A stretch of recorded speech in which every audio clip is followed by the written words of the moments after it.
Assalamualaikum warahmatullahi wabarakatuh. Kami dari kelompok 4 akan mempresentasikan tentang inovasi kurikulum berbasis kompetensi. Sebelumnya, izin memperkenalkan diri. Nama saya Debbie Septiani, NIM 1901192 dan Halo, perkenalkan nama saya Dev Ajak Pulukia, NIM 1900239 dari kelas 4B PGSD. Assalamualaikum warahmatullahi wabarakatuh. Izin memperkenalkan diri, nama saya Rofiko, NIM 1909262. Di sini saya akan membahas inovasi kurikulum berbasis kompetensi. Pemahaman mengenai inovasi kurikulum akan sangat membantu penerapan kaidah-kaidah pembelajaran pendidikan dasar. Masalah-masalah kurikulum berkaitan dengan asas, relevansi, dan berkaitan dengan mutu secara kognitif, afektif, dan psikomotorik. Sedangkan pemerataan yang berhubungan dengan kesempatan dan peluang, kemudian efisien dari segi internal dan eksternal. Munculnya inovasi sangat beragam dan dilatar belakangi oleh tantangan oleh menjawab masalah-masalah krusial dalam pendidikan. Masalah-masalah inovasi kurikulum mencakup aspek inovasi dalam struktur kurikulum, materi kurikulum, dan inovasi proses kurikulum. Inovasi kurikulum juga tergantung pada dinamika masyarakat sehingga perubahan di masyarakat memiliki implikasi perubahan dalam pendidikan. Perubahan dalam pendidikan merupakan hal yang harus dilakukan manakala inovasi pendidikan yang lama dapat merugikan anak didik juga struktur kurikulum. Perubahan kurikulum merupakan hal yang biasa dilakukan oleh pemerintah dan bila mana pemerintah mempertahankan kurikulum yang ada akan merugikan masyarakat itu sendiri. Dengan mengacu pada prinsip-prinsip pendidikan, inovasi kurikulum dikembangkan untuk memberikan keahlian dan keterampilan sesuai dengan standar kompetensi yang diperlukan untuk meningkatkan daya saing dan daya jual untuk menciptakan kehidupan yang bermartabat di tengah-tengah perubahan, persaingan, dan kerumitan kehidupan sosial, ekonomi, politik, dan budaya.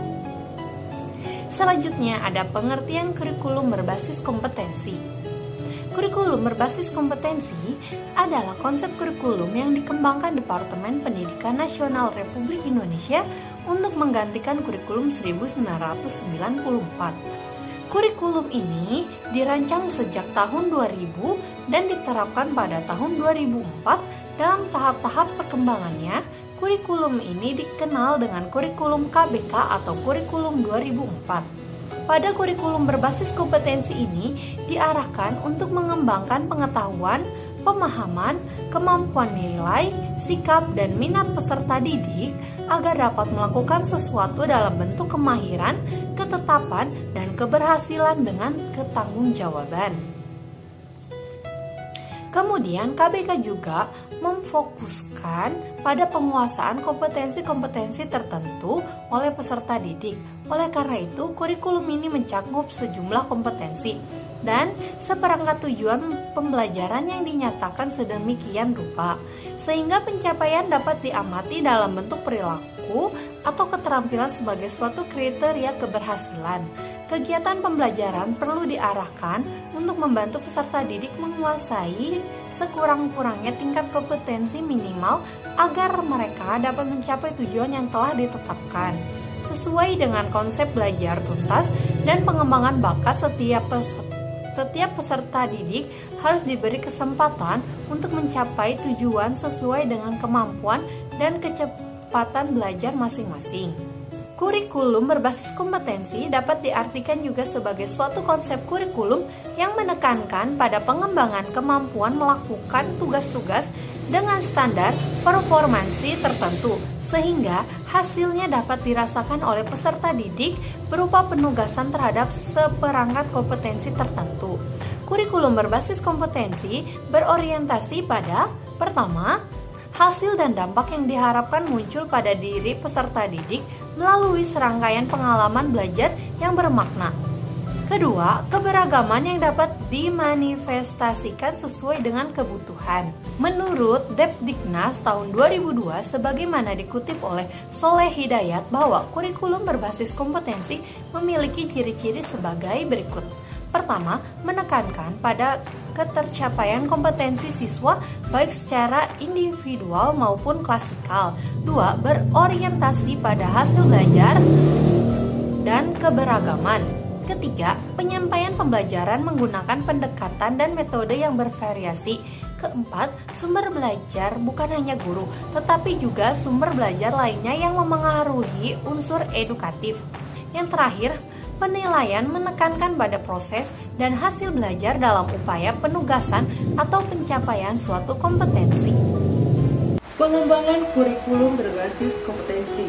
Proses pengembangan kurikulum berbasis kompetensi tidak hanya menuntut keterampilan teknik dari pihak tersebut terhadap pengembangan berbagai komponen kurikulum, tetapi harus juga memenuhi berbagai faktor yang mempengaruhinya, antara lain perguruan tinggi, masyarakat, sistem nilai, sosial budaya, dan masih banyak lagi.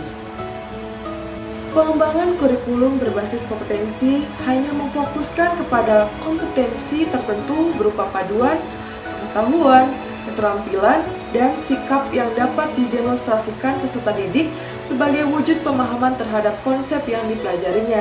Jadi, kurikulum berbasis kompetensi ini hanya memfokuskan 3 hal tersebut, yaitu yang tadi pengetahuan, keterampilan, dan sikap. Kapan kurikulum berbasis kompetensi, di mana kemungkinan guru menilai hasil belajar peserta didik dalam proses pencapaian sasaran belajar yang mencerminkan penguasaan dan pemahaman terhadap apa yang mereka pelajari. Oleh karena itu, peserta didik perlu mengetahui kriteria penguasaan kompetensi yang akan dijadikan standar penilaian hasil belajar, sehingga peserta didik dapat mempersiapkan dirinya mulai penguasaan sejumlah kompetensi tertentu sebagai prasyarat untuk melanjutkan ke penguasaan sejumlah kompetensi berikutnya. Kriteria tersebut bisa dikembangkan berdasarkan tujuan khusus yang dipelajari sesuai dengan kompetensi yang harus dikuasainya. Selanjutnya ada asas pengembangan kurikulum berbasis kompetensi. Pengembangan kurikulum berbasis kompetensi ini didasarkan pada 3 pokok asas. Yang pertama, asas filosofis. Yang kedua, asas psikologis. Yang ketiga, asas sosiologis dan teknologi. Asas yang pertama yaitu asas filosofis. Filosofis ini berkenaan dengan nilai yang berlaku di masyarakat. Sistem nilainya ini erat kaitannya dengan arah dan tujuan yang mesti dicapai. Oleh sebab itu, dalam pengembangan kurikulum berbasis kompetensi ini, filsafat sebagai sistem nilai menjadi sumber utama dalam merumuskan tujuan dan kebijakan pendidikan. Di Indonesia sendiri, sistem nilai yang berlaku adalah Pancasila. Maka membentuk manusia yang Pancasilais menjadi tujuan dan arah dari segala ikhtiar berbagai level dan jenis pendidikan. Dengan demikian, isi kurikulum berbasis kompetensi ini yang harus disusun memuat dan mencerminkan tentang kandungan nilai-nilai Pancasila. Asas yang kedua adalah asas psikologis, berhubungan dengan aspek kejiwaan dan perkembangan peserta didik. Secara psikologis, anak didik memiliki perbedaan baik minat, bakat, maupun potensi yang mereka miliki. Dengan demikian, baik tujuan, isi, maupun strategi pengembangan kurikulum berbasis kompetensi ini harus memperhatikan kondisi tahapan-tahapan perkembangan dan psikologi belajar anak didiknya. Pemahaman tentang anak didik bagi seorang pengembang termasuk guru sangatlah penting, karena persepsi pemahaman tentang anak dapat menyebabkan kesalahan arah dan kesalahan ketika praktek pendidikan kepada mereka di sekolah. Yang terakhir atau yang ketiga, adanya asas sosiologis dan teknologi. Asas ini berdasarkan pada asumsi bahwa sekolah berfungsi untuk mempersiapkan anak didik agar mereka dapat berperan aktif di masyarakat. Karena itu, kurikulum sebagai alat dan pedoman dalam proses pendidikan di sekolah harus relevan dengan kebutuhan dan tuntutan di masyarakat. Ketiga asas yang tadi yang sudah saya sebutkan Pengembangan kurikulum tersebut ialah landasan pokok dalam kurikulum berbasis kompetensi sebagai pedoman dan perangkat perencanaan, implementasi, dan pelaksanaan yang dibingkai oleh 3 sisi yang sama penting, seperti sisi filosofis, psikologis, dan sosiologis teknologi. Selanjutnya yang kedua yaitu prinsip-prinsip pengembangan kurikulum berbasis kompetensi. Prinsip kurikulum berbasis kompetensi. Kurikulum merupakan alat untuk mencapai tujuan pendidikan yang dinamis. Hal ini berarti bahwa kurikulum harus selalu dikembangkan dan disempurnakan agar sesuai dengan laju perkembangan ilmu pengetahuan dan teknologi, serta masyarakat yang sedang membangun. Pendidikan berbasis kompetensi adalah bentuk pendidikan yang diselenggarakan untuk menyiapkan lulusannya menguasai seperangkat kompetensi yang bermanfaat bagi kehidupannya kelak. Pembangunan kurikulum harus didasarkan pada prinsip-prinsip pengembangan yang berlaku. Hal ini dimaksud agar hasil pengembangan kurikulum tersebut sesuai dengan minat, bakat, kebutuhan peserta didik, lingkungan, kebutuhan daerah, sehingga dapat memperlancar pelaksanaan proses pendidikan dalam rangka perwujudan atau pencapaian tujuan pendidikan nasional. Dalam pengembangannya, KBK atau kurikulum berbasis kompetensi memperhatikan berbagai prinsip, yaitu yang pertama, keimanan, nilai, dan budi pekerti luhur. Keimanan, nilai, dan budi pekerti luhur yang dianut dan dijunjung tinggi masyarakat sangat berpengaruh terhadap sikap dan arti kehidupannya. Oleh karena itu, hal tersebut perlu digali, dipahami, dan diamalkan oleh peserta didik melalui pengembangan kurikulum berbasis kompetensi. Yang kedua yaitu pengetahuan integritas nasional. Pengembangan KBK harus memperhatikan penguatan integritas nasional melalui pendidikan yang memberikan pemahaman tentang masyarakat Indonesia yang majemuk dan kemajemukan peradaban dalam tatanan kehidupan dunia yang multikultural dan multibahasa. Yang ketiga yaitu keseimbangan etika, logika, estetika, dan kinestetika pengembangan. KBK perlu memperhatikan keseimbangan pengalaman belajar peserta didik antara etika, logika, estetika, dan kinestetika. Yang keempat yaitu kesamaan memperoleh kesempatan. Pengembangan KBK harus menyediakan tempat yang memperdayakan semua peserta didik untuk memperoleh pengetahuan, keterampilan, dan sikap perlu diutamakan dalam pengembangan kurikulum. Yang kelima yaitu abad pengetahuan dan teknologi informasi. Kurikulum perlu mengembangkan berpikir dan belajar dengan mengakses, memilih, dan menilai pengetahuan untuk mengatasi situasi yang cepat berubah dan penuh ketidakpastian yang merupakan kompetensi penting dalam menghadapi abad ilmu pengetahuan dan teknologi informasi. Yang keenam yaitu pengembangan keterampilan untuk hidup. Pengembangan KBK perlu memasukkan unsur keterampilan untuk hidup agar peserta didik memiliki keterampilan, sikap, dan perilaku adaptif, kooperatif, dan kompetitif dalam menghadapi tantangan dan tuntunan kehidupan sehari-hari secara efektif.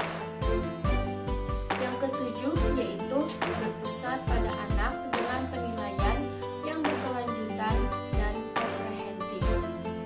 Pengembangan KBK harus berupaya memandirikan peserta didik untuk belajar, bekerja sama, dan menilai diri sendiri agar mampu membangun pemahaman dan pengetahuannya. Yang kedelapan, pendekatan menyeluruh dan kemitraan. Pengembangan KBK harus mempertimbangkan semua pengalaman belajar yang dirancang secara berkesinambungan mulai TK dan RA sampai dengan kelas 12. Dalam pengembangan kurikulum tentunya harus memperhatikan beberapa prinsip. Begitu juga dengan kurikulum berbasis kompetensi yang memiliki beberapa prinsip sebagaimana disebut pelaksanaan kurikulum sesuai dengan tujuan yang hendak dicapai. Yang ketiga, Implikasi KBK terhadap pengembangan aspek pembelajaran. Yang pertama yaitu pengembangan rancangan pembelajaran. Kegiatan pembelajaran dalam KBK diarahkan untuk menggali dan mengembangkan potensi yang dimiliki anak didik. Oleh karena itu, proses pembelajaran harus berorientasi pada siswa sebagai subjek, bukan sebagai objek pembelajaran.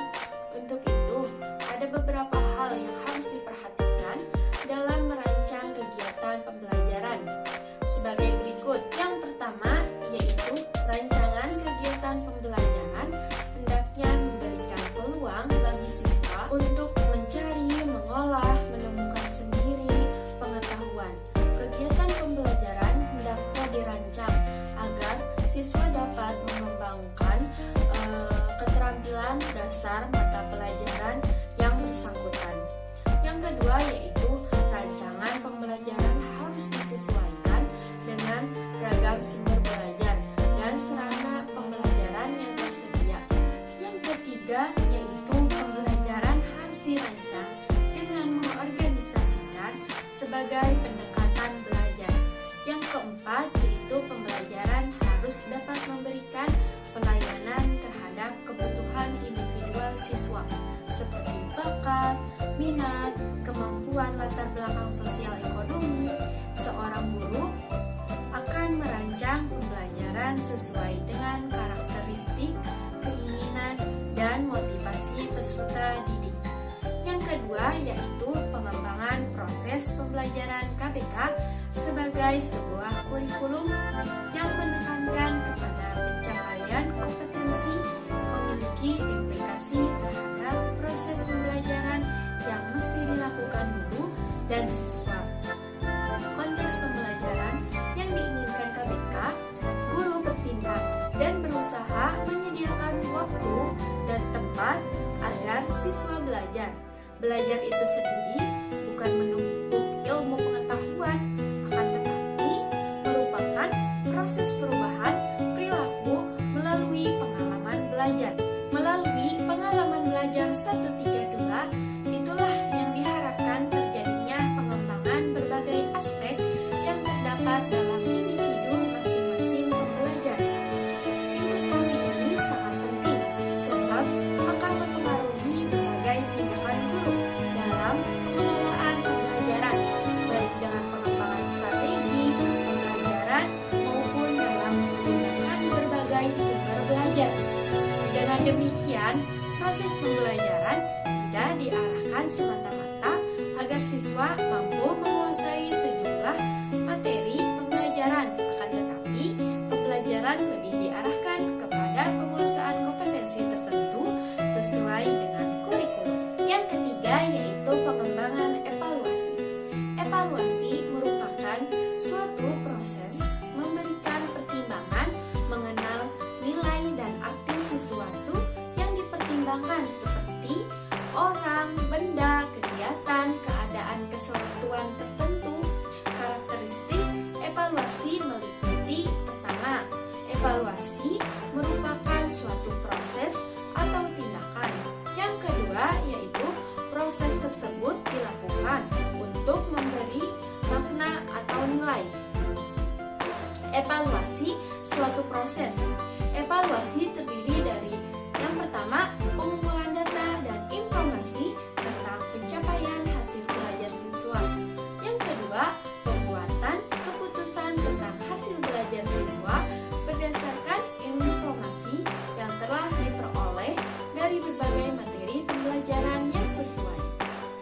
Karena itu, standar kompetensi dan dasar kompetensi mesti dijadikan pedoman penilaian. Sebagai bentuk kurikulum yang menghendaki ketercapaian kompetensi, aspek alat dan bentuk penilaian harus dilakukan seimbang, tes maupun non-tes, sesuai dengan fungsi evaluasi sebagai fungsi formatif maupun sumatif.